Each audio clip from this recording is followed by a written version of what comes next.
Called to order. Adequate notice of this meeting was provided at least 48 hours prior to the commencement of this meeting pursuant to the provisions of Chapter 231 of the laws of 1975, the Open Public Meetings Act.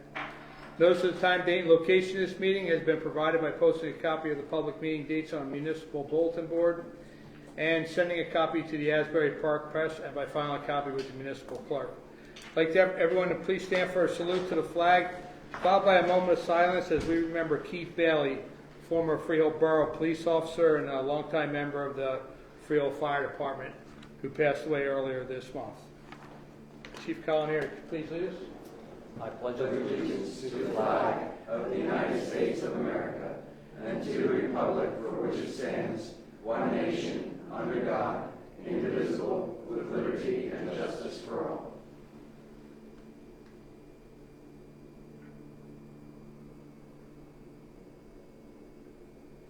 Thank you. Roll call, please.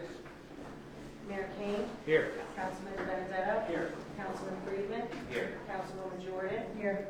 Councilman Reich. Here. Councilwoman Rogers. Here. Councilwoman Schuster. Here. Okay. What we're going to do, I'm going to just jockey the agenda a little bit, hoping that we can get this over before the monsoon rain comes. But we have a very, so I'm going to do number 7 next. Very special guest with us this evening. Bob Doan turns 102 on the 25th of this month. And 2 years ago, we brought you in, celebrated your 100th. Again, last year for 101. And I told you we're going to do it every year. It's going to keep right on going. A July meeting.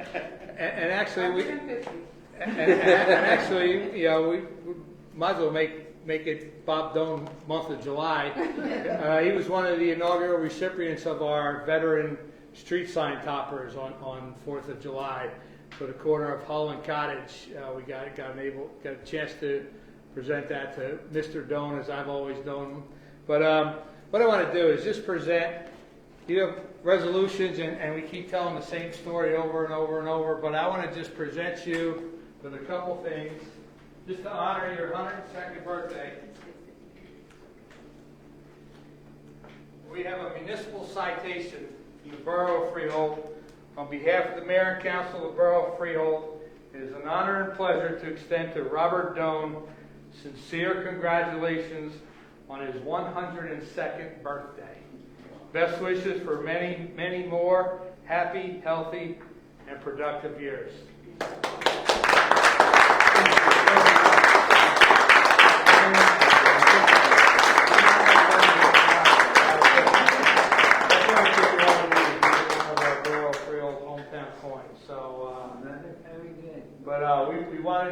We wanted to recognize you, and 102, it's amazing. So congratulations. We saw that gravestone in Ireland for the person that was 126. I took a picture of it, brought it home to him, and said, "You got something you got to shoot for." We're going to do it every year, every July meeting. So that's right. Let's keep it going.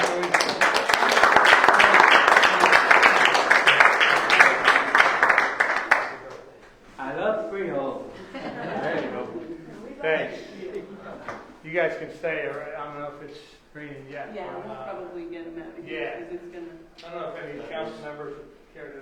Oh, so honored to be in your presence, Mr. Doan, but it doesn't have anything to do with your being 102 or one of our very honored, prized veterans.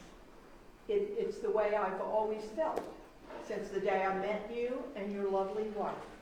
I had the utmost respect for you, and I still do. And I just could not be more honored to be in your presence. Thank you. Thank you very much for that. My wife was wonderful. She was a freeholder. Yes, I know. A lovely, lovely lady. She converted me. Thank you very much. Hope you have a great birthday. Thank you. I'm sure the family has something nice Oh planned. yeah. All right. Thank you very much. Thank you. Thanks for coming out. We can go. Okay. Go. I want to hit all this. Oh, you do? You do, all right. No, great. I don't.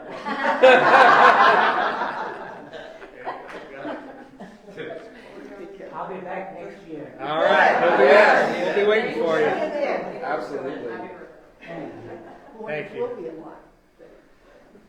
God bless you all. You too, you as well. When he came in, he asked me if I was far behind him. Okay, let's go back. We'll go, item 4, workshop discussion, licensing of valet parking concessionaires. I'm going to turn this over to our administrator, Steve Gallo. Thank you, Get Mr. started. Mayor and council members on the dais. This is something that I'm working with our council on regarding the various valet operations that take place in the borough. As you will recall, there are a number of businesses that either by resolution of the planning board or by desire operate valet parking operations. In particular, Orem does, the hotel does, and occasionally Zoo does, as well as Charcoal. And they're operating these activities on our property. So we're inclined to think that there should be a little bit more regulation with regard to who gets to do this and what their operations consist of. We've had some conflicts occur over at the McGacken Triangle with traffic bottlenecking there because of the way the valet is run. We've had some issues with behind Orem with vehicles stacking up behind and backing vehicles into the traffic lanes behind Federici's. And sat down and we talked about it, and we've arrived at the conclusion that we should require them to have insurance to indemnify us, have a certain standard with regard to the employees and their training and how many they need for the size of whatever they're performing. Sometimes there's only 2 people running, and as a result, cars get backed up in terms of being parked in the lots they're supposed to be parked in. So we're going to meet with the businesses that are going to be affected and ask them for their suggestions and work out a regimen that makes sense for us. And we'll have a proposal in the form of an ordinance that will circulate amongst yourselves. And if you could offer your comments on it, then we would introduce the final product for consideration by the council. You have to answer any questions you might have on it. Any questions, comments from council? All right, thank you. It's a long time coming, Steve. Yeah. That's what I was You've hit some very key points in your presentation. Yeah, well, it's on our property, so we have an obligation to make sure it's run professionally and well done, and by people who know how to park cars. Well, we're trying to do it to please every investor in town, Sure. not just a certain ones, but it's a good, long time coming. Yeah. So you guys will have an opportunity to look at the final draft before it goes anywhere, and it'll be available for the public to see, and hopefully we'll come up with something that protects us, but also allows these operations to function the way we think they should in a safe and responsible manner. So the final draft will have the criteria of the selection process, and will we be going out for bid on this? No, but they're not going to be working for us. Okay. They're going to be licensed by us. So Okay. it'll have what they have to have if they want to do business in Freehold Borough. Insurance, the number of employees, a manager that's available. One of the problems that we've had is that something goes awry and we can't reach anybody. We don't know who's in charge. Just a couple kids who keep saying, the boss, the boss. And Jeff has certainly been out there. I've been out there watching these things happen. The police have done a study of one of and we got to figure out whose property are you operating on. Where are you stacking these cars up? If you go into the McGacken lot on a busy night, you're going to be backed up behind cars that are the valet kids are flagging them down, trying to encourage them to park valet. And some people don't realize that they don't have to do that. They can park wherever they want. And you get cars backed up onto South Street, and it's dangerous.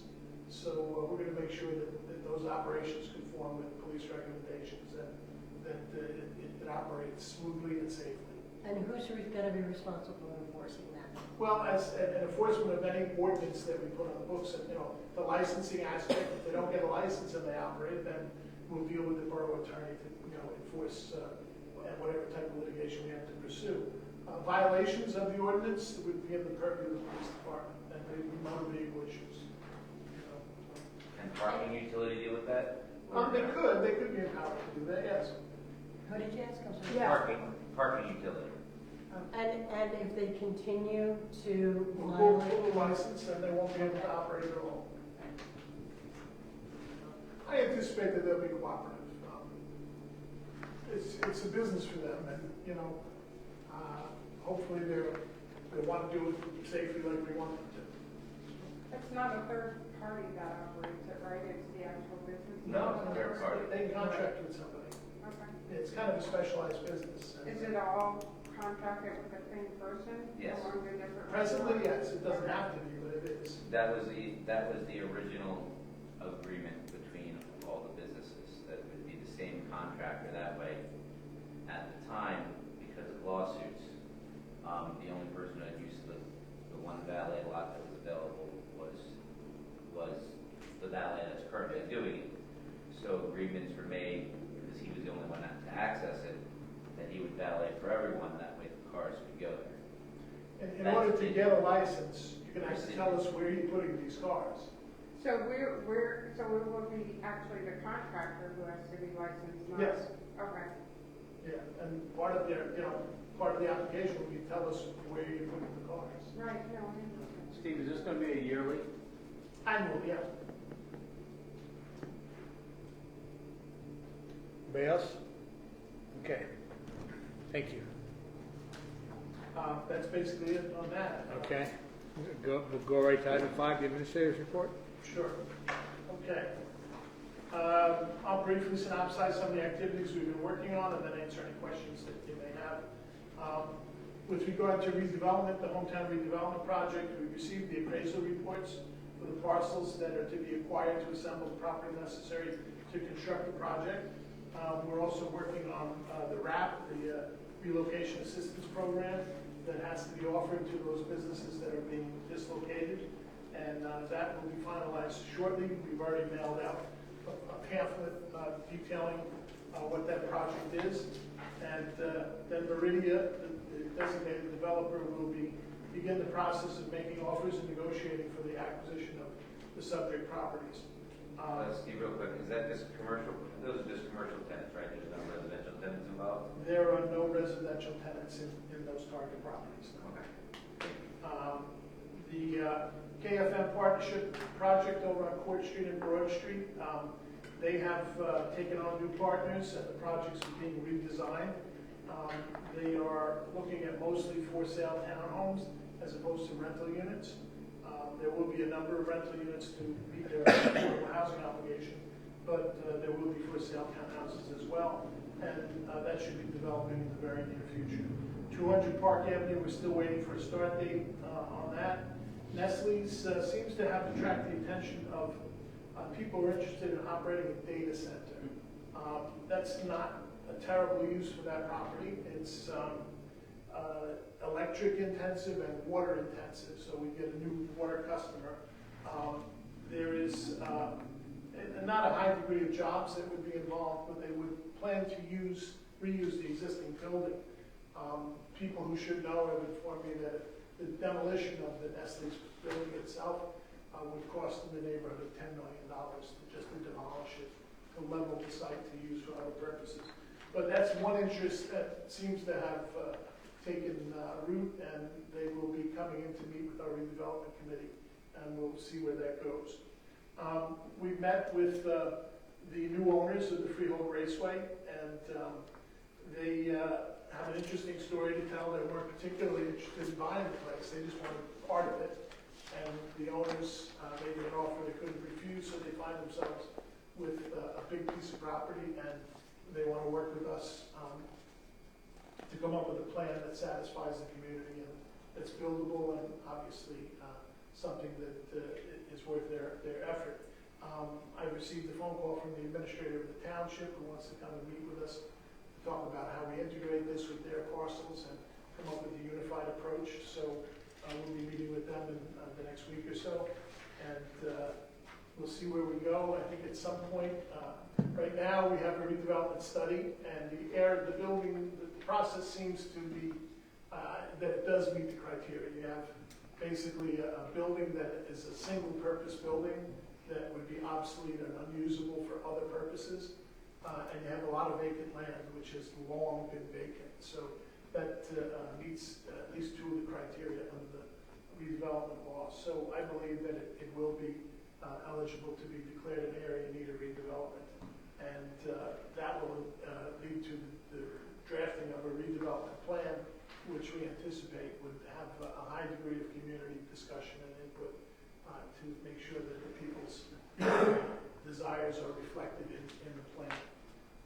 500 Park Avenue, I've circulated a draft of the proposed redevelopment plan, and we're in the middle of negotiating it with the developer. Hopefully we'll have a final plan for consideration by the council and the planning board in the very near future. On our roadway projects, we finished up the downtown pedestrian safety project with the new stamped crosswalks in the intersection of Throckmorton and Main Street. I think they came out very nice, and they seem to be very durable. I definitely think it has a traffic calming effect. If you observe it, it seems to be sensitive. I've arrived somewhere and people are very cautious when they're driving over those new crosswalks. So I think that it has the desired result. Please, when you get a chance, go out and take a look at the material that was used. That is something that we'd like to consider to be the standard at all of our crosswalks downtown. So they're made with this particular material that is designed to last. It is not just paint. In the past, they would stamp the concrete and paint them red, and the paint would wear away, would become slippery, and when you drove over them and you hit your brakes in a rainstorm, you'd slide a little bit. This is an extremely durable, gritty material. There's like a sand mixed in with it, and it's definitely non-slip. So it's something that we'd like to be able to consider as a standard for downtown. Take a look at it and let me know what you think. Lloyd Street, we're just waiting for DOT to give us the green light to go out to bid. Throckmorton Street has new curves have been put in, and we just needed to wait a couple of weeks for them to settle.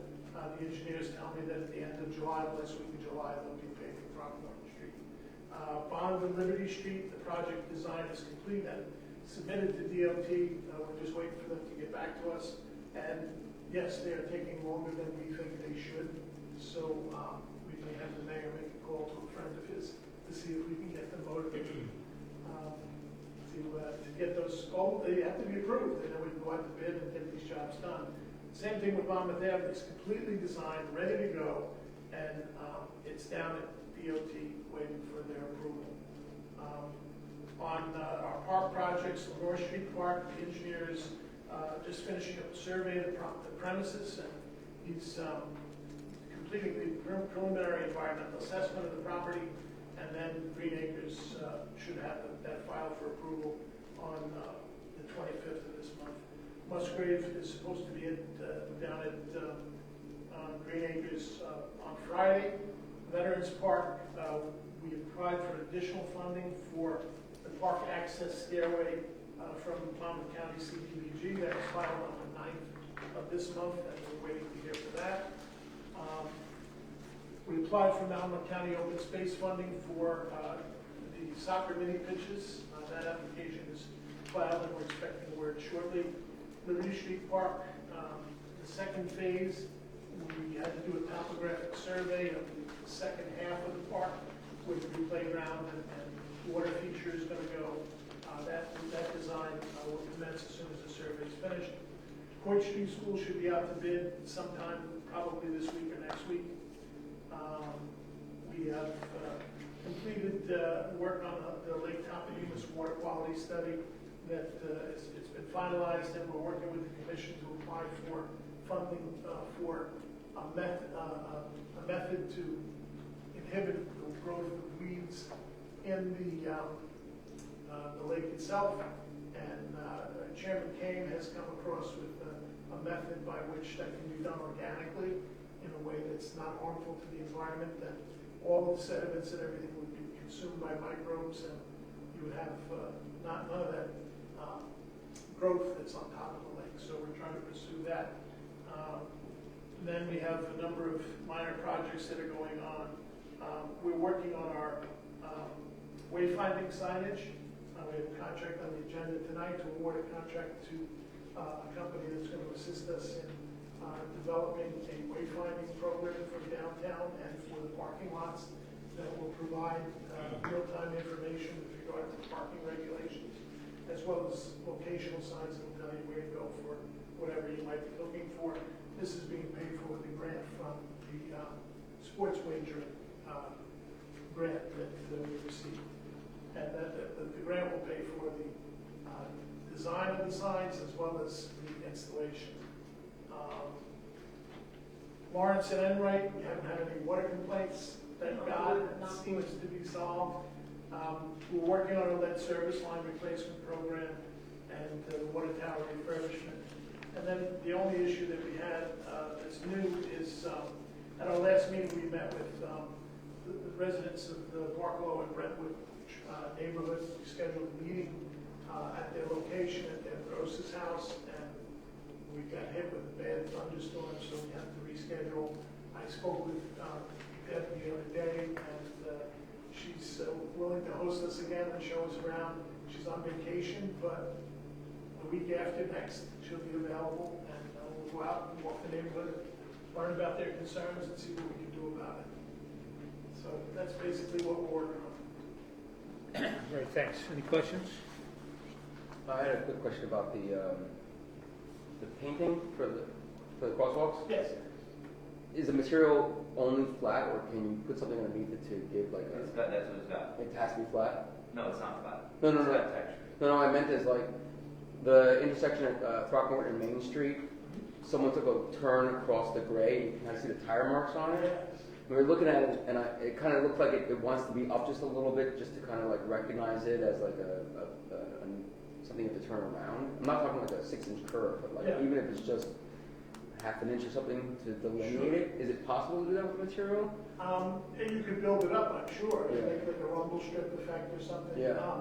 In that particular location, it didn't happen. I did express to the vendor that that line's got to be removed. Yeah. The marking. Yeah. You shouldn't get that the week after Right. you install the stuff. Yeah.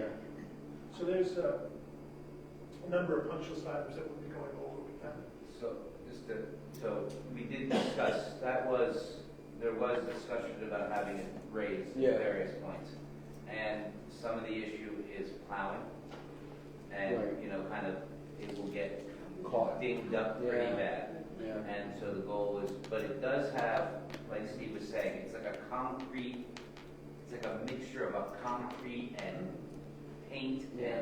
Like sandpaper almost? Yep. and they throw in these glass shards into it that creates all that speckly, bumpy effect. This was a new standard that we found. Jeff and I took a ride out to Hamilton Township to check it out. Yeah, I remember seeing, I think it looks great. It's one of those things where that island on either side of Throckmorton just kind of wants to be expressed a little bit, just so that people know that they're not supposed to. There is, there's going to be flappers put in that stop for pedestrians and crosswalks Okay. on both sides of that. So, Okay. and they'll be bolted into the. And that'll help a little bit. That'll give it a little bit of a bubble. Yeah. Okay. And as for the black line, as for the black line, I was asking about that when they were installing it. Mhm. What would happen, because we kind of knew that this would happen. And they said after a year, you can power wash it, and it'll go right away. You gotta wait for it to harden. It takes a bit to harden. Yeah. So there will be, So the fairly- one that's in there now, is that going to harden with the paint, or can that? well, I mean, Yeah. I'm told it can be removed. Okay. All right. Cool. We shall see. Thanks. I have a question and a comment. So my first question, and it has a little bit to do with Veterans Park. A resident asked me the other day about the pavilion there. That's been repaired, correct, or no? No, I was down there today. It's scheduled to be repaired, but it hasn't been done yet. Do we anticipate when that's going to be? I need to talk to Joe Flattis because we're doing that in-house. Okay. Similar to the way we did the one on Liberty Street Park. And it's funny because we compared both of them. Yeah. And the one on Liberty Street Park is beautiful. It's gorgeous, yeah. And that's exactly what we want to do here. Now, I have to talk to Dan Xavier because we had a brief conversation about the concert series. I want to make sure we're not interfering with that. But we want to bring electricity over there so that the band equipment can be powered and that sort of thing. But it would take about a week to do it, Okay. so we'll be working with him to work around his schedule. And my comment was that I went downtown for dinner, I think it was Friday night, and we used the crosswalk there, and I felt more safer. Yeah. Walking across, cars were stopping, I didn't have to wait till 15 cars went by. Sure. It was very respectful of the motorists, and I felt it was phenomenal. You can get across Stockton, you can get across West Main Street on Dockmore easier. Yeah. Now, there's two beacons facing west that you push the button and you notice them, you will stop. We're having 2 more installed. The mayor was able to get DOT to gratuitously offer us the money for 2 more there and some at the mid-block crosswalk by the hotel. Where are we at with that? I'm just trying to find the engineering money. Steve is working with me on that. I got a proposal from them, and I need about $20,000, so Kathy's looking at it. Because DOT's ready to go, so. Oh, they are ready, that's for sure. Yeah. That was a participatory budgeting project from last year. Is there any way we could tap into any kind of funds on that? That's a good excuse for me to say, find this money. Okay, We'll figure it out, yeah. thank you. Any other questions? All right, thank you, Steve. Item 6 is the approval of minutes, council meeting June 16th, 2025. I'd like to make a motion to approve the minutes, please. I'll second. Any discussion? Roll call, please. Councilperson Benedetto? Yes. Freeman? Yes. Jordan? Yes. Reich? Yes. Rogers? Yes. Schuster? Yes. Okay, we already did item 7. Item 8 is a resolution of the Borough of Freehold endorsing the borough's 3rd and 4th round housing element and fair share plan. Prior to this resolution, Steve, we're gonna present on this, or We have our experts here from Topology and from McManaman, Scotland, and Bauman. It's this very brief interesting report? document. Yeah, This very brief brief. report? It's endorsed on, that's for sure. So if you want to just take a seat up there and answer any questions or give us a brief overview of it. I think this was the presentation that was to be made. So if you have this, you can walk through it. And this is the report, right? And it's, yes. Bedtime reading. What do you need? Looking for a chair. Oh, I'm sorry. Here, hold on. I'll get back. We'll just pull back. Hold on. It's okay, we're good. No, hold on. I thought I could just pop one off, but, no. This is what happens when Bobby goes on vacation. Hi, everyone. Thank you, Mayor.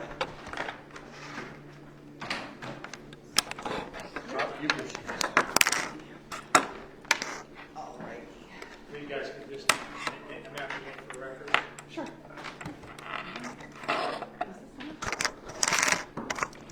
Push it up. Push it up. Okay. Go like this, Push it towards me. It says on. Towards Sure, you? push it up. All the way up. And then it stays up. okay. Yeah, there you go. All right, good evening, everybody. Francine McManaman, McManaman, Scotland and Bauman. We serve as Affordable Housing Council to the borough. Hi, Golda, just got married this year, I'm still making that mistake. Golda McMillan, the Affordable Housing Planner. Welcome. Thank you for coming. All right, so on tonight's agenda is a resolution endorsing the borough's 3rd and 4th round housing element and fair share plan. This is the next step in a very long process, as you guys have been a part of for a long time, in resolving the borough's 3rd and 4th round affordable housing obligations. Way back when, the borough filed a declaratory judgment action to resolve the outstanding obligations. It was back in March of 2022, filed a declaratory judgment action to settle its 3rd round fair share obligation.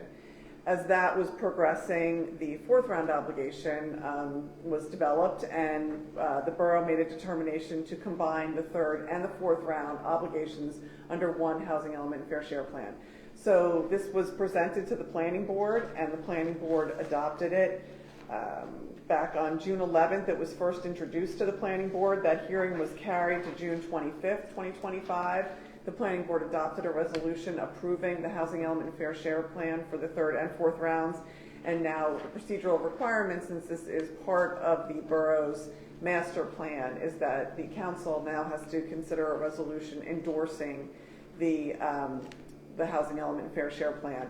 I will note that it is statutorily required under the Fair Share Act that this be done by council, and if not, the borough would be exposed to builder's remedy lawsuits. So for this evening, we have Topology, who's the borough's affordable housing planner, to present an overview of this very significant report.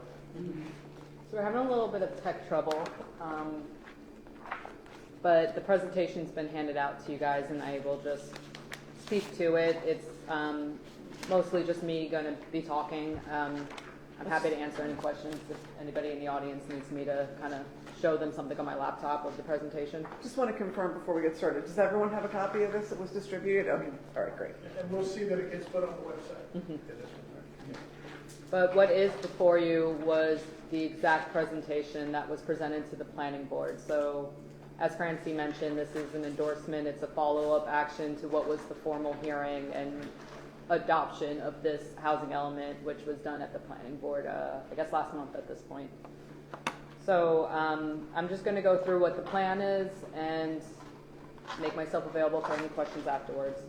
So I'm just going to hop to slide 3, which is just a quick timeline of the third round. So as Francie mentioned, this is a combined housing element of what is the last 10 years, including a forward look at the next 10 years.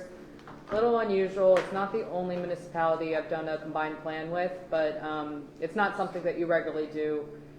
This is a municipality that still had open the third round of the last 10 years in litigation, which we're closing up now as a combined report. So that's why you might see things from, it's a housing element of the next 10 years, but why are we talking about the last 10 years? We're rounding up. We're squaring up what was that.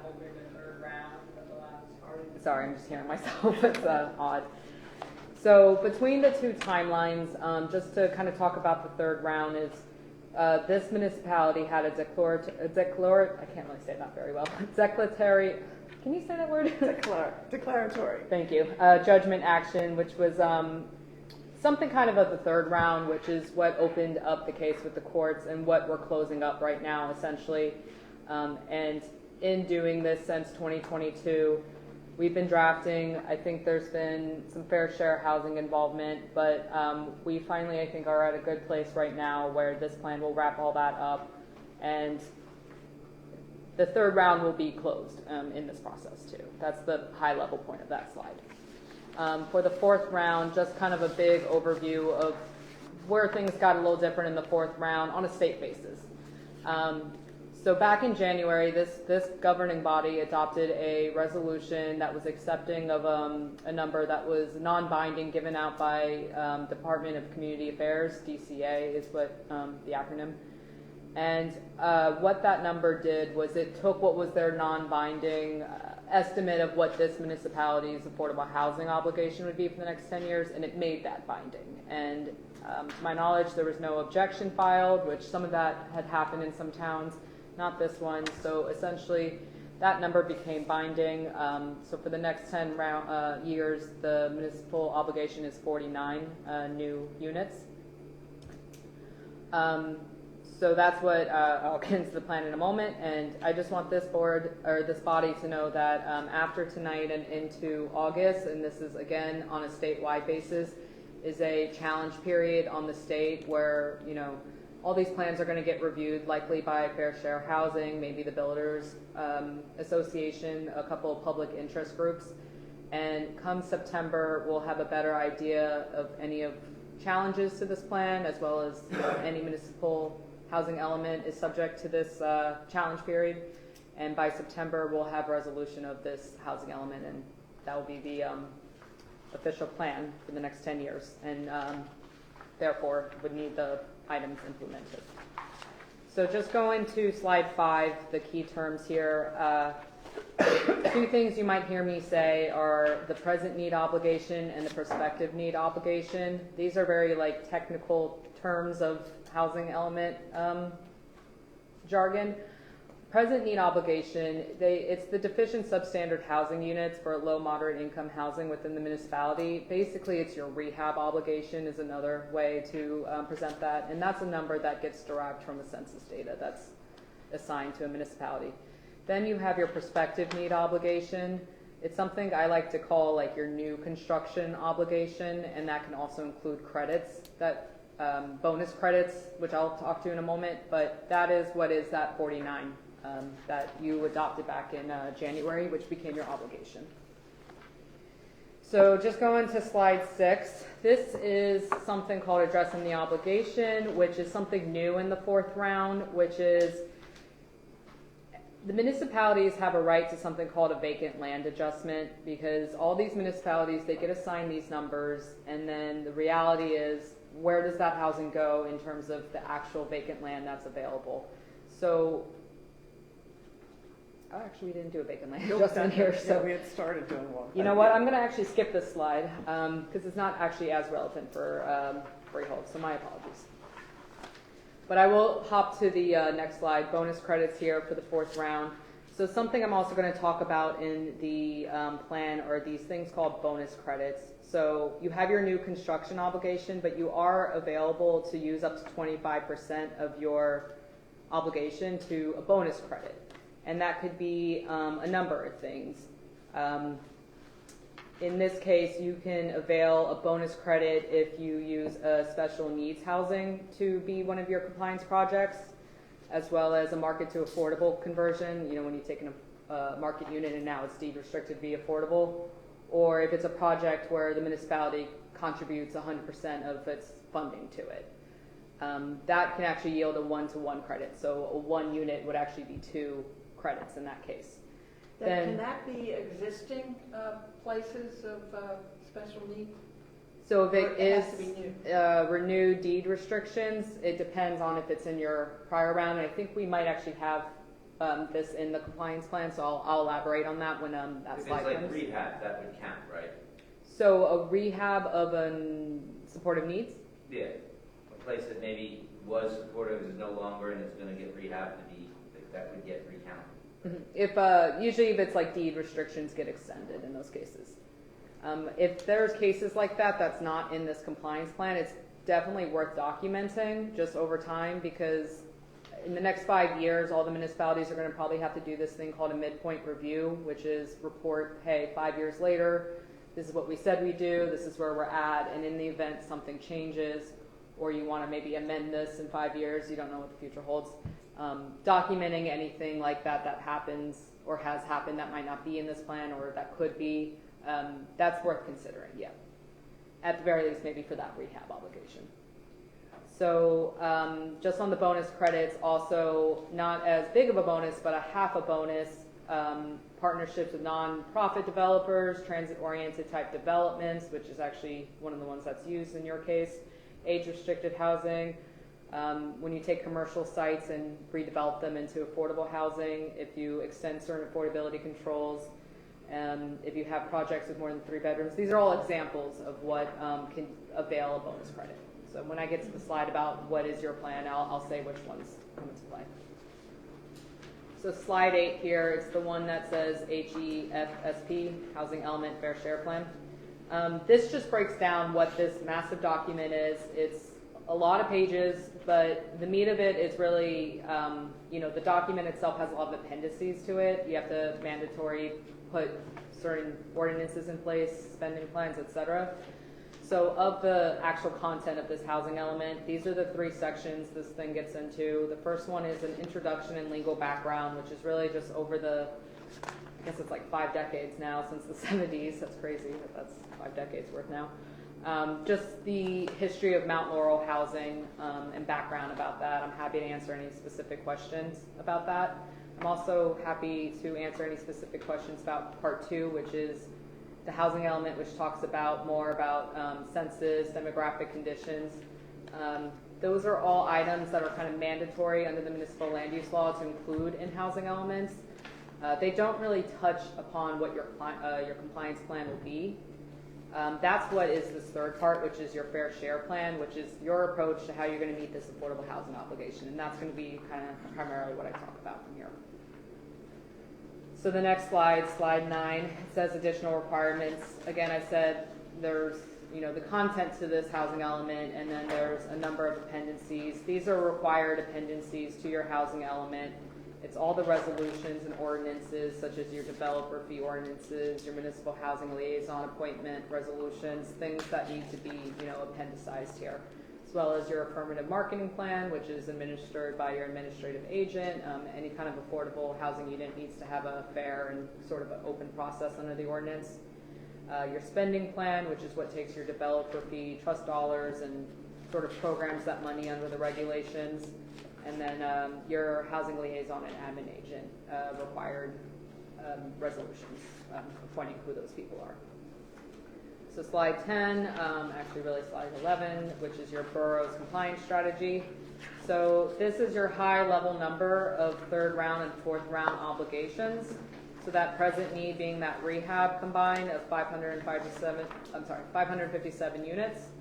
And then your prospective need, which again, this is a combined housing element of 2 rounds. So we're combining the 2, it's 161. 112 came from your third round. That was pursuant to a settlement back then. Trying to close that out. And then your round 4, which is that 49 units. So slide 12 here. Excuse me, quick question. So what you're saying is over the next 10 years, we have to rehab 557 units. It's a very good point. I'm going to talk about it on the next slide. Perfect, all right. Okay. So the present need, it's a complicated, and I've worked in several municipalities because a lot of the compliance comes out of like your spending plan, and then none of these towns actually have that amount of money.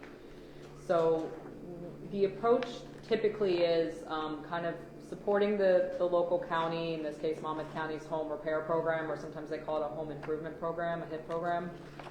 I know that CGP&H is your admin agent, and they do sometimes their own programs, but the developer fee ordinance is in place. I say continue to collect fees whenever you can. There's a pretty outlined ordinance when they apply. It typically is certain types of commercial expansions, can give you some non-residential fee collections, and then on the unit side, on residential fees, if a project is like increasing density and they're not providing affordable housing, maybe they're less than 5 units, that can usually yield you some fees. And it's wise to put some money into that and slate it off to rehab as the opportunity comes, and continue to work with the Monmouth County Home Repair Program. I don't know if that fully answers your question, but that's the approach most municipalities that I see utilize. The reality is it's really this prospective need obligation, the new construction one, which really these housing elements want you to call out projects and want you to really have a good plan with those. So on slide 13 here is your compliance strategy for round 3. I hope you can follow me along. I know it looks like a complicated table because it is like a matrix, right? You have your new units, you have your bonuses that come out of it, and then in this case, we're actually grabbing some excess credits from the 4th round. So a little bit of like back and forth football here. So I'll try to explain this the best I can. So all the projects, 112 is your number. You have your hometown redevelopment site, which is 60 credits that will be applied. Now, under the 3rd round, the bonus credits were structured a little differently. They weren't, the list I said earlier, that was actually more relevant to the 4th round. In the 3rd round, it was just strictly, the gold standard was if you have something called a family rental, which doesn't mean a family goes into it. It just means it's not, there's like no barrier. It's not supportive housing. It's not senior. Anybody, it's open to like the market of any affordable housing unit. And as a rental, Fair Share found that was, ideal in the last 10 years, and so they incentivized those type of units. So those type of units would yield a 25% or would yield a bonus credit, and then overall they're capped at 25% of the obligation. But that is a tool that we're utilizing here. So when you look at this column, the far right, those numbers that say rental bonus credits, those are any kind of family rentals. to combine it into this whole 112. So of the 60 units, 30 credits will come out of that on the bonus side. You have your project at 200 Park Avenue, which is a 9-credit, 9-unit project. So that yields bonus credits as well, 4.5. You have your 2 to 6 Broad Street project of 4 credits or 4 units, yielding 2 bonus credits. And then at 13 Broad, which is one of your supportive needs projects of 10, which it's, I believe, by the bedroom there. It doesn't necessarily have to be by unit. They count supportive needs by a bed, counts as a credit. And then your project at 42 East Main, which is 2, but it's not a rental, so it doesn't do the credits. So overall, what that gives you is 85, new units, and then you're capped at 28 because of the 25% cap, but your bonus at 28. However, something a little, I've seen this in other municipalities where the second round, so prior to the third round, there's the second round prior to 2015, during under the Christie administration, that wasn't satisfied then, so that number 41 actually also came into play. So we needed to account for that 41, which is accounted for by the, I know this is so confusing, but little bit of taken from the fourth round into the third round to cover the second round is the best way I can try to explain that. Tried to do it in this table. Very convoluted, but the numbers do add up. So overall, your total round of 3 credits of 112, it equals to 112. Considering, the gap of second round by also taking the surplus of fourth round. So bringing me to slide 14. I see a lot of faces, like what did you just say? This would be like robbing Peter to pay Paul. What's that? Yes, that's exactly right. Robbing Peter to pay Paul. Yeah. Yeah. Yeah. So under your fourth round, this current round, you have your 500 Park Avenue project, which has 28 low moderate income units. Now, that is located within an area where it's considered a transit-oriented development. So that's one of those incentives where you get a half a credit per the constructed unit. So that yields bonus credits of 14. You have your living facility at 21 Hudson Street, which is 18 low moderate income beds. And unlike last round where they didn't incentivize supportive needs, they do that in the fourth round where it's that 1-to-1 bonus credit. So that yields 18. Then you have your Nestle site redevelopment plan, which is considered like commercial today, like a commercial property that would have affordable units. That's one of those bonus credits, as well as one of these transit-oriented locations. We're going to claim both, just best to claim both in case there's a challenge and one gets tossed. We like to claim more than we can if it's possible. And so that leaves you bonus credits as well. And so grand total, that produces, I believe it's 77 low moderate income units plus your 12 bonus credits that we put all together. It's capped, but we want to state all of them where possible. And so we do have to take 40 away from that because we're backwards putting that to the third round, but that equals out to 49 as well. So then the next slide, 15, is this big aerial map of where all these projects are by the round 3 and round 4. So slide 16, you can kind of ignore. We presented this exact slide to the planning board, and we've since corrected these things. These were non-substantive amendments to the plan at the planning board level, which are now corrected into this document. So the next steps from here is really just waiting for the challenge period to be over by August and implementing any ordinances that need to be implemented to make any of these plans realistic by March of 2026. Yeah, as Golden noted, and as noted in the Housing Element Fair Share Plan, you'll see that some of the appendices note that are not, where we were waiting for the UHAC regulations to come out, which were just released, I would say, within the last 2 weeks. So the next action that will probably be before the council and the planning board is to adopt a spending plan and a marketing plan and those documents that are noted that they will be updated to comply with the new UPAC requirements. As far as the settlement agreement with Fair Share Housing goes, as Golden noted, we've had a conference with the Fair Share Housing Center. I think within the past 2 weeks, they seemed to not have any issues. They couldn't identify any issues with this current plan.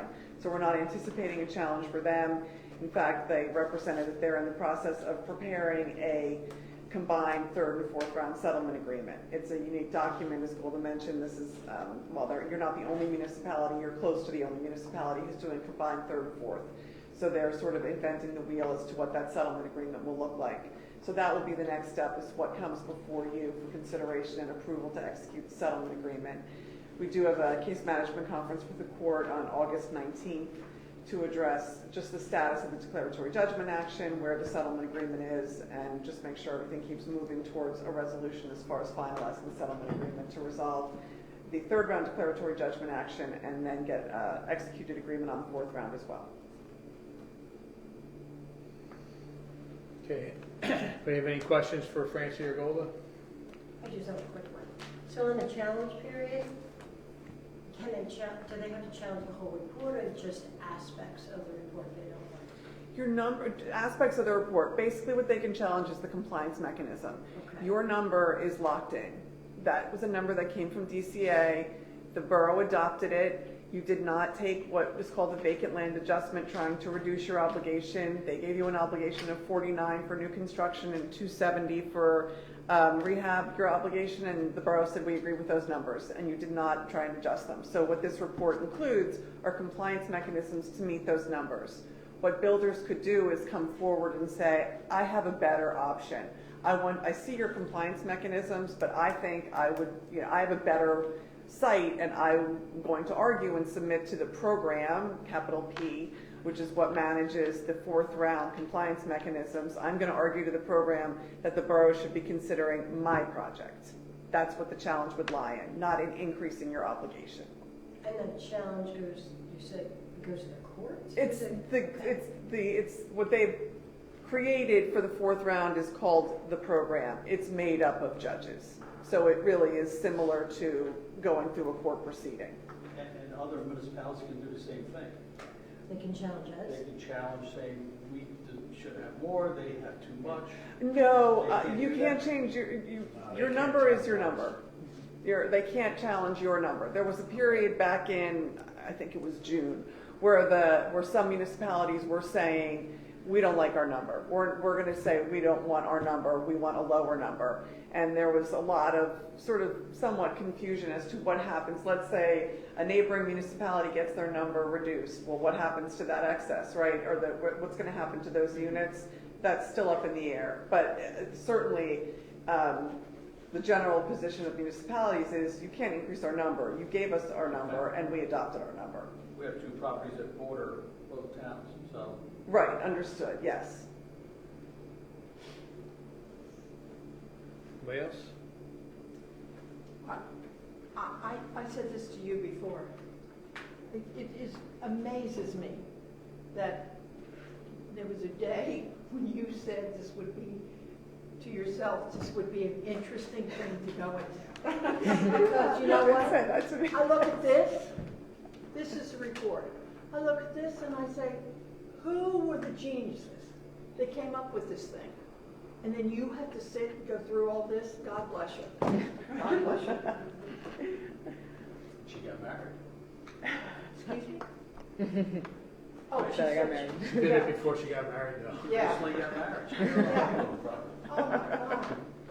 This blows my mind.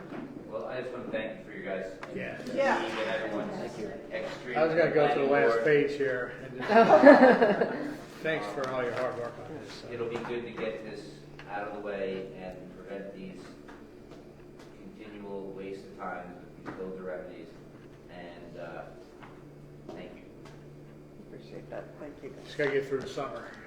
All right, seeing there's no more questions, somebody like to move the resolution of the Borough of Freehold endorsing the borough's third and fourth round housing element and fair share plan? I will gladly move that, and with thanks as well. Any discussion? Roll call, please.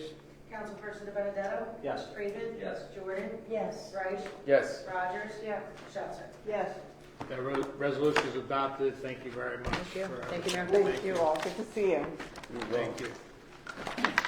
Item 9 is our consent agenda. Everyone stay dry. Take care, thanks. Just to note that matters listed on the items of consent agenda required to conduct a day-to-day operation of the borough will be enacted by one motion in the form listed below. There'll be no separate discussion of these items. If a discussion desired of any item, that item will be considered separately. Would someone like to move CR1 through CR12? I would like to do that. Before we vote, may I separate the voting for 11A and 12B?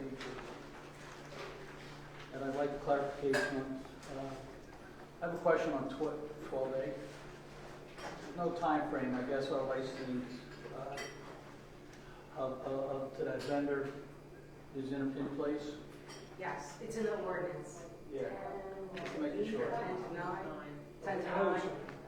Yeah, hours. It's set for I just ordinance. want to make sure, because the daylight saving times, the weekends, and everything's explained in the license for the public that is listening. Right, you want to pull those two out, though? Yes, 11A, 12B. All right, would somebody like to move? Wait a minute. 11A and 12 what? D. D. Oh, okay. B, you said? B is a boy? No, D. D. 12D. Okay, would someone like to move CR1 through CR10, and then CR11, B through F, and CR12, A through C, and CR12E? I will offer that. Second. Any discussion? Roll call, please. Councilperson Benedetto? Yes. Freeman? Yes. Jordan? Yes. Reich? Yes. Rogers? Yes. Shelter? Yes. Okay, consent agenda items CR1 through CR10 and CR11, B through F, and CR12, A through C and E are adopted. Let's go back to item CR11A, the appointment of Christopher Clinton as Assistant Finance Officer at $140,000 per year effective July 28th, 2025. Someone like to move that? I'll move that. I'll second it. Discussion? Yes, I'll be voting no. It's not based on the individual himself, but some of the wordage or non-wordage, I think, should be in the job description and the work contract. Any further discussion? Roll call, please. Councilperson Benedetto? No. Freeman? Yes. Jordan? No. Reich? Yes. Rogers? Yes. Shelter? Yes. Okay, consent agenda item CR11A is adopted. CR12D, raffle license number 19 through 25, Freehold Elks Lodge, number 1454, year-round pull tab, 73 East Main Street. Someone like to move that? I'll move that. I'll second it. Discussion? Roll call, please. Councilperson Benedetto? Abstain. Freeman? As a member, I also abstain. Jordan? Yes. Reich? Yes. Rogers? Yes. Shelter? Yes. Okay, consent agenda item CR12D is adopted. That's the end of our consent agenda. Item 10 is the approval of bills. Someone like to move the approval of bills? I'd like to move that with pay our bills. Second. Discussion? Roll call, please. Councilperson Benedetto? Yes. Freeman? Yes. Jordan? Yes. Reich? Yes. Rogers? Yes. Shelter? Yes. Okay, our bill list for this evening's meeting is approved. Item 11 is public comments. If anyone from the public care to make a comment to the governing body, please step forward, state your name and address for the record. God bless you for sitting through all that. I picked a good meeting. My name is Ellen Cribbin. I live at 8 Bound Ave here in the borough. I appreciate you having an open meeting. I'd like to come to more of them. Monday night's a busy night for me. But I heard your data center over in the Nestle parking lot. Funny enough, NPR has a pretty good article right now about how a data center impacts neighborhoods based on their water usage, not just a new customer. So I would hope that you would look into that, those neighborhoods that hold data centers before you approve one here in the borough. I did come here tonight because I do have a question. I can't get answered. I'd like to know what are the criteria for streets in the borough that allow for 4-ton vehicle traffic and streets in the borough that don't allow for 4-ton traffic. I've been emailing Steve since the end of COVID. There is a business on Bannard that allows 18-wheel tractor trailers to come down Bound Avenue. You've just paved or are about to pave Throckmorton. That's going to impact our work on Throckmorton. They're coming in the middle of the night. They can't negotiate the right-hand turn, so they wake everybody up by backing an 18-wheel tractor trailer up the street. It doesn't seem like it fits, so I'm just curious.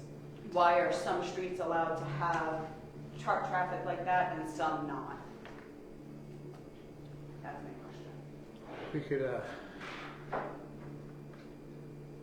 As the council's aware, we recently modified our ordinance to significantly restrict where trucks can go. I don't recall if Bannard was not. Bannard is, trucks are allowed on Bannard Because because there's existing commercial entities. They're allowed on Bannard, they should not be coming, they're allowed to go on, they're allowed to come up Throckmorton, they're allowed to make that turn on to Bound, and then immediately. They don't fit anymore. The size of the trucks have increased since COVID. So now we're not talking about the Rubella trucks coming through that are just big box trucks. These are 18-wheel tractor trailers coming through our neighborhood, and they can't make the turn. What, and they come at night? Yep. 11:30, the videos I showed you after 11:30. And unfortunately, when they're backing up, it stops traffic on both ends of the street and on Banyard. So now it's 15 minutes for them to back up and K-turn 4 or 5 times to get through. I had come to the participatory budget, I think it was last year, to propose that you let them in through the Builders General entrance. You already have an existing grandfather clause in for those businesses. They can come right off Route 9 in Throckmorton, turn right around. Are they going to Builders General? Is that the destination? No, I think you'd have to ask. I don't know which warehouse it is. There's a couple back there. Okay. And this is taking place, you said, late at night? Yep. How frequently? It comes and goes, so it could be up to 2 or 3 nights in 1 week, and then you get 2 weeks of nothing. So I guess it would depend on what the business owner has happening. And do you know their destination, or you don't know? Well, because they can't actually fit up into the warehouse, they just sit on Bannard. Okay. That's the final destination. I can't imagine what those houses are doing. And hearing. Yeah, in the middle of the night. Which is our concern over with the one we're considering over on. Sure.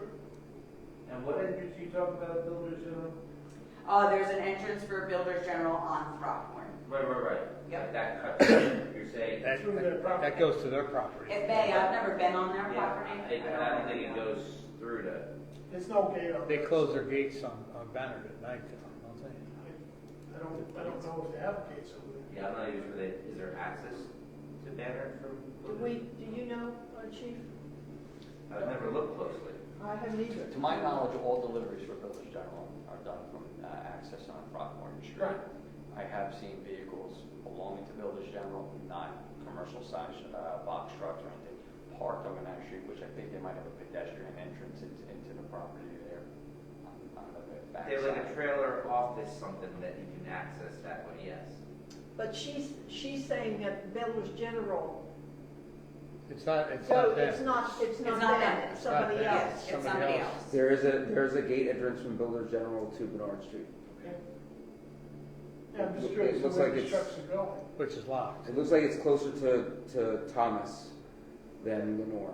Well, why don't we Well, not the wait trucks for are the going truck? Why up. don't we knock on doors and go to the businesses and just ask them? Well, the trucks are going, I mean, there's a food delivery service back, there's a big food. Rubella. Yeah, Yeah. Rubella. There's a couple air conditioning, maintenance repair guys, big Cabela's and Yep. a couple other things back there. I mean, there's a couple of warehouses that probably take pretty big deliveries. There's Stone Dog Studios that probably take some decent sized deliveries.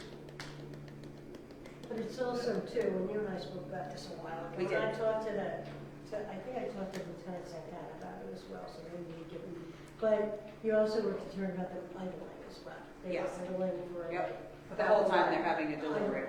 But I'm gonna let those neighbors come here and speak for that. They don't idle in front of me, they just can't negotiate the turn. So they use our driveways, they use our front sidewalks. I'll let those other neighbors complain about the idling. See, maybe we could take a look at limiting the size of the vehicles and the times of the deliveries. See if I'll we can I'll put work some with the data chief on. and perhaps we'll put the camera out to observe what's going on and identify the vehicles. Perfect. I wouldn't think it is builders general that's No, I don't think that's so. involved. It's not. Yeah, it's not them. I would just send out at least a general message to the businesses in that area that would be receiving these deliveries to let them know that, we have received these complaints and they need to address it. I don't think there's any reasonable need to have something delivered at 11:30 at night. We can put a restriction on when trucks can make Right. deliveries, yeah. And if it's during the day, at least they can see the street. Yeah. And I mean, they're gonna most people back are you. not sleeping. There may be some, but most people are not sleeping during the day. I mean, and there's other times to avoid too. Like for instance, we want to avoid when like during school before school or after school, where you've got kids walking to school or parents trying to get to school and things like that. So there's probably an ideal window during daylight hours where we could. Sure, we'll work with the police to identify who it is, we'll do a general notice to all the businesses on the street, and we'll get to the bottom of it. Perfect. And as for your first comment about the NPR report, I also heard that, and I've already had a discussion with Steve about doing an environmental impact study. What weird timing. I just saw that. Yeah. Sure. Yeah. Great. Great. Environmental impact study on that. There are no incidences. Sure. Thank you. I appreciate your time. Thank Thank you. you. Thank you. Thanks for waiting. No problem. Anyone else from the public? As long as you can sleep at night, it's worth waiting. Seeing no Seeing further. no further Okay. comment from the public, I move the public portion be closed. Second. Roll call, please. Councilperson Benedetto? Yes. Freeman? Yes. Jordan? Yes. Reich? Yes. Rogers? Yes. Schuster? Yes. Okay, public comment section is closed. Item 12, council reports or comments. Start off with Council President Reich. Thank you, Mr. Mayor. Happy summer, everybody. We had a whole bunch of things happen since our last meeting, and I just want to highlight a couple of them. The Juneteenth flag raising that happened here at Borough Hall was a fantastic event that we had. It was well attended, and we're looking to expand that to hopefully have other events in the coming years that coincide with that. Juneteenth also capped off with the Monmouth County Diversity Alliance's Black and Red on the Green Gala, which was a fantastic evening as always. And I want to congratulate all the honorees that were there as well. It was lovely seeing everybody all dressed to the nines. And I got schooled in a couple of fan dances. And I apparently had to up my fan game, so we'll see what happens for next year. I want to thank Kevin Coyne and Nolan Higgins for the 4th of July readings that we did at the firehouse. It was a gorgeous morning for the readings. It was well attended. It was awesome to see everybody wanting to participate. It's always great to see the messenger come riding through town as well. I only wish that the weather that we had in the morning held through the weather in the evening as well. But c'est la vie. After the 4th of July readings, we, as was previously mentioned, we did the first 5 of the Veteran Sign Recognition ceremonies, one of which included Mr. Doan. I want to give a big congratulations to both participatory budgeting as well as Dan Xavier for coordinating the effort. It was great to see everybody out of the 5 different locations recognizing our veterans, and I'm looking forward to, I think Dan mentioned that there's 300 something signs in the borough, which means that this could potentially go over 20 years worth of recognitions. So I'm hoping we're around long enough to be able to participate in them as well. The other weekend I had the honor of recognizing 2 Eagle Scouts, Benjamin Billings and Christopher Shandell. I met these 2 gentlemen at their ceremonies, their Eagle Scout ceremonies. The nicest guys, and they did some great work in town, and they're going to go into some great things, and it was really my pleasure to be there to honor them. And last but not least, I just want to say thank you to LD11 for helping us coordinate the Real ID mobile vehicle that was here last week. I know that those the Real IDs the spots are few and far between to get, and I really appreciate them helping us get it into town so we can get some more residents to get the Real IDs that are needed. Other than that, enjoy whatever nice weather we might get, and we'll see you next month. I'll see you next month. Thank you. Thank you. Councilmember Schuster. Yes, I want to welcome Burrito Bowls, which is a new business in town, and several of us were there for their ribbon cutting the other day. And the first 200 people got free burrito bowls, and they were thrilled with that, lined up in that heat. So God bless them. Was it good? It was really good. Yeah. Also, I want to thank Kevin Coyne and former Mayor Nolan Higgins for the organizing of the reading of the Declaration of Independence. That's always an exciting thing. I want to offer and I did in personal notes to each one of them, offered my sincere congratulations to the vets who were honored. Unfortunately, it broke my heart I was not able to be here for those particular dedications that day, but I did reach out to each one of them and offer them my sincerest thanks for their service to this country. Also, congratulations, as I said before, to Mr. Doan, who is worthy of our respect on many levels. My condolences to the family of Keith Bailey, as the mayor said, who is a retired police officer from Freehold Borough and a longtime member of the fire department. All Kids One Field had a very, very successful program. Several of us were there Thursday night, was it? Friday night? Thursday. Again, very hot, but wonderful, wonderful activity for so many kids. And to Chris Naspo and all of his board of directors and people who helped him put that together, and the exhibitors, we thank you.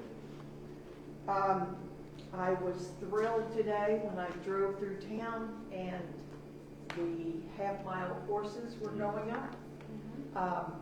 And I want to thank the DPW, Jim LaPointe, Bobby Lithgow, Bree Von Vorst, and Dominica, and anybody else who had a hand in this.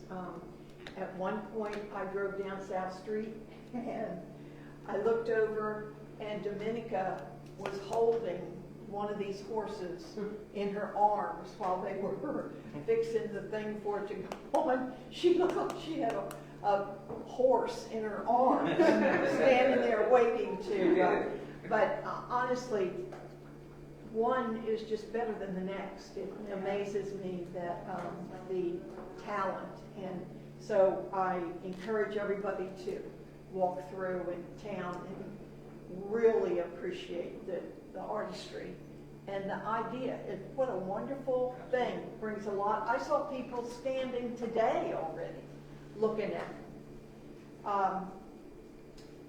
And most importantly, this morning we had a fire at the Continental, the rug mill.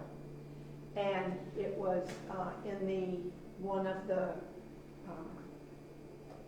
garbage chutes, or whatever you call them, in the family side. But everybody there had to be evacuated. They were evacuated around 6 o'clock this morning. And they got back in someplace in the neighborhood of 9:30. I was over there, I was talking to them. They wanted back in the building. Some of them were grumpy, some of them, as certainly you understand. But everybody was very understanding and very appreciative of what was being done. I said, they can't let you back in the building till every sprinkler head is checked, every elevator is checked, everything is checked so that you'll be safe. And they really did understand and appreciate it. I want to especially thank the fire department who came out in force, the first aid. They treated one person at the scene and took one person to the hospital, but very routine things that I'm told would be expected in a situation like that. Nobody's life was in danger. Mike Sweetman was over there. Steve Gallo kept us informed of what was going on. And anybody else, including the police department. I can't say enough about Freehold's Finest. They were walking around among all those people, talking to them, and it was really community policing at its finest. So I congratulate and thank all of our volunteers and our first responders for everything they did today to keep these folks not only safe, but as happy as they could. So thank you for that. Thank you. Councilmember DiBenedetto. Ditto. No, Thank you. Thank you, Kevin Coy, for 4th of July. The signs for the veterans was a wonderful, wonderful program. When people, I shouldn't say this word, but you know the word, because it would be at you about things you're doing wrong, that means they're doing it right. Because the list is like till 2027. They will make hiccups, they will have hiccups, and they're trying to correct those hiccups so everybody's representative. I have people from out of town that want to get on the streets. So that's how good a program it is. The Arts Council, Dominica with the horses, tremendous, tremendous, tremendous. People come in my shop, I have 2 in the window from years ago, and they want to buy them. I have people saying, when's it going to start? So it's a wonderful, wonderful program. I'm excited to see that. And what else was I going to say? If we touch on some things tonight with the crosswalks. I walk 5 days a week to work. It's a pleasure to push that button, have that yellow light come on, see those beautiful crossings and what we put on the ground and what we're accomplishing. Most people look, they don't observe. So when you're in a car, it's a little different look. So walk the streets. They're really, really looking nice. Great job. And I'll give Jeff a little applause in the back. Come down to downtown Freehold, man. Thursday night, Friday night, Saturday, Sunday. There's music. It's hopping. People are happy. They're eating. The businesses are thriving downtown at this time of the year. So enjoy our downtown. Thank you. Thank you. Councilmember Jordan.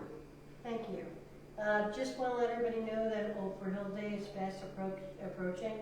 That's going to be August 2nd at Lake Tocantins Park from 11 a.m. until 5 p.m. We're going to kick off the day with, again, honoring our veterans. And then the music that day will be DJ Cortez, Jimmy and Jean, Step Aside, and of course finishing out the day is the tradition of Eddie Testavan. This will be the 49th year of Old Freehold Day, so come on out and enjoy us. There's going to be food vendors, zone, pony rides, bounce houses are all free for families and children. So come on out and enjoy that. We'll have paddle boats on the lake, and of course there'll be a free shuttle bus from the courthouse parking lot to the entrance to the park. So hopefully everybody can come on out. I wasn't here for it, but I want to give a big thanks to the PBA and the Mayor's Wellness Committee, especially Lynn Cannon, for holding our bike rodeo that we had on the 26th of June. Lots of kids took advantage of it. There was a great enthusiasm with an ice cream truck. The kids came out, and I was told by a couple of residents that 2 of their children learned how to ride bikes that day. So that was pretty amazing. A lot of bike safety tips as well that went out. So thank you. Kudos to everybody. Everybody mentioned the VETS program sign that was launched on the 4th. We ordered 5 vets. Our next honorees will be recognized on Veterans Day. And then after that, it will go along to Memorial Day, 4th of July, Veterans Day. If you'd like to nominate someone for that, the form is on the website. You just go to the website and you can download the form and the program guidelines. So I think Mike said too, we have people lined up for the next several years, but we have lots of streets, so we're looking to hopefully honor a veteran on each one. Participatory budgeting, the time to submit projects for this year is at the end of the month. All the details are on the website. This year we have a theme, which is art. And we've gotten a lot of really creative ideas that come in, and we'd just like to see a few more.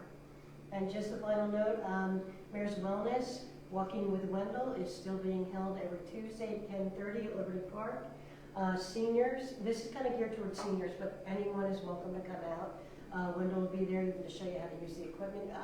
Wendell Everest is actually a member of our Recreation Commission, and he's out there every Tuesday waiting for people to come on out and walk with him. And of course, our yoga is at Court Street School every Wednesday night at 5 p.m. So if you'd like to come out and enjoy that, we have that as well. All the events are free as well, so come on out and enjoy. And hope to see everybody on August 2nd on Old Freedom Day. That's all I have. Thank you. Councilmember Rogers. Thank you. I just wanted to recognize our CFO, who will be retiring soon, and thank her for all her hard work that she's put in for us. She has personally taught me a lot, and it's been a pleasure to work with her as the finance chair. So I just want to congratulate her on her retirement, wish her the best, and you know, just gonna miss her. I too participated in many of the events that were mentioned, and I just have to say, anybody who says they can't find something to do in Freehold Borough is not looking, because you know, there's always something going on. The library has some wonderful programs on there listed for this month. So, you know, definitely take a look at their schedule and see if there's something that catches your interest. Everyone is welcome there, and they have their children's program. Obviously, it's summertime, so the children's programs have been, you know, pretty popular. So definitely take some time to check in to our library. And what some people don't know is our librarian is a notary. So if you need something notarized, you can go to the public library and get that done. Someone asked me today, and I was able to point them there, and she was able to get her document notarized.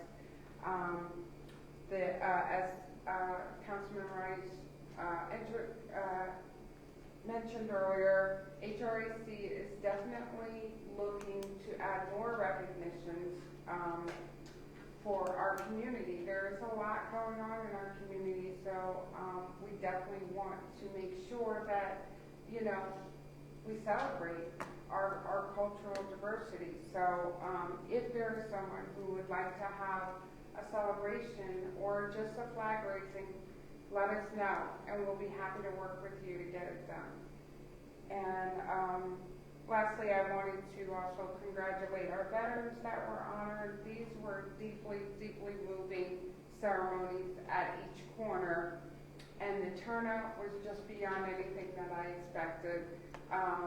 So I do thank each of these individuals for serving our country, and it is, you know, a great honor to be just, you know, able to show them some kind of recognition. Even though most veterans don't want recognition, it's nice to be able to do it for them and for their families.